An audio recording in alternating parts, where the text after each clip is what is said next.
সময় ভালো যাচ্ছে না মডেল ও অভিনেত্রী মিষ্টি জান্নাতের। কিছুদিন আগেই হারিয়েছেন বাবাকে। সেই শোক বয়ে বেড়ানোর ছাপ দেখা যায় তার ফেসবুক পোস্টে।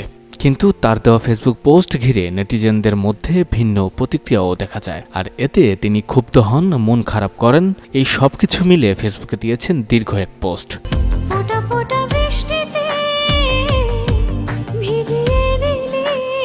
বাবার শোকে বারবার আবেগঘন পোস্ট দিচ্ছেন মিষ্টি। তবে সেই পোস্টকে অনেকেই শাকিব খানের সাথে মিলিয়ে নিচ্ছেন, বলছেন শাকিবের জন্যই মন খারাপ তার। কেউ কেউ আবার এক কদম এগিয়ে দাবি করছেন শাকিব খানের জন্য সুইসাইড করবেন তিনি। তবে এসব নিয়ে মিষ্টি বলেন, শাকিবের সঙ্গে তার বন্ধুত্ব রয়েছে, তিনি শাকিবের সঙ্গে ছবিও পোস্ট করেছেন, এতে অবাক হওয়ার কিছু নেই। যারা এসব ভিত্তিহীন কথা রটাচ্ছেন তাদের বিরুদ্ধে প্রমাণ সংগ্রহ করছেন বলেও তিনি জানান। তিনি আরও বলেন, কিছু মানুষ তাকে দেখতে পারে না বলেই এমন মিথ্যা খবর ছড়াচ্ছে। মিষ্টি জান্নাত সবাইকে অনুরোধ করেছেন এই শোকের সময়ে তাকে এবং তার পরিবারকে শান্তিতে থাকতে দেওয়ার জন্য। তিনি বলেন, আপনজনকে হারানোর বেদনা কতটা গভীর তা শুধু তারাই বোঝেন যাদের এমন অভিজ্ঞতা হয়েছে।